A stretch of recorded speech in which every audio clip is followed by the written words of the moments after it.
Cet homme, c'est Ben de la marque Ben Jerry's et il a été expulsé du Congrès aux États-Unis pour avoir dénoncé le soutien à Israël. Ben Cohen, c'est donc le cofondateur de la célèbre marque américaine de crème glacée Ben Jerry's. Il est connu pour ses prises de position à gauche et critiques de la politique d'Israël. Et ce mercredi, il a été expulsé d'une audition parlementaire à Washington DC consacrée au budget du ministère de la Santé. Alors que le ministre de la Santé de Donald Trump, Robert Kennedy Jr., prenait la parole, Ben Cohen, âgé de 74 ans, accompagné d'autres militants, a crié, je cite, « Le Congrès finance des bombes pour tuer des enfants à Gaza ». Concrètement, il accuse les parlementaires américains de financer le soutien militaire à Israël en prévoyant des coupes budgétaires dans les programmes d'assurance santé aux États-Unis. Très vite, il a été arrêté par la police du Congrès, menotté et expulsé de la salle. Depuis le 2 mars, plus aucune aide humanitaire n'est entrée dans la bande de Gaza à cause d'un blocus d'Israël. De nombreuses ONG comme Médecins du Monde, Médecins sans frontières ou encore Oxfam alertent sur le risque d'une famine de masse pour les 2,4 millions de Gazaouis.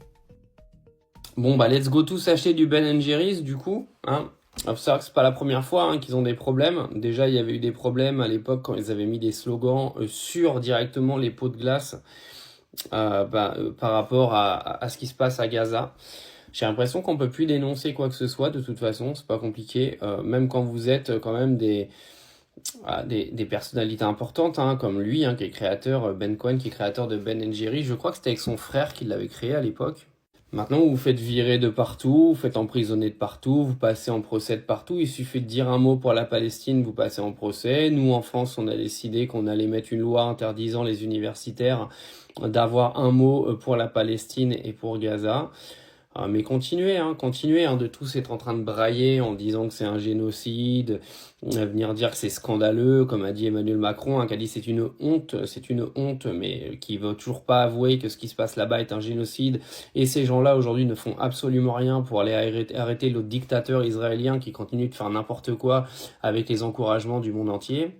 Oui, parce que moi, à partir du moment, en fait, où tu n'attaques pas Benjamin Netanyahou directement, j'estime que tu es complice de ce qui se passe. Mais tous les pays du monde entier, en fait. Tout le monde est en train de regarder, tout le monde ferme sa gueule, tout le monde dénonce.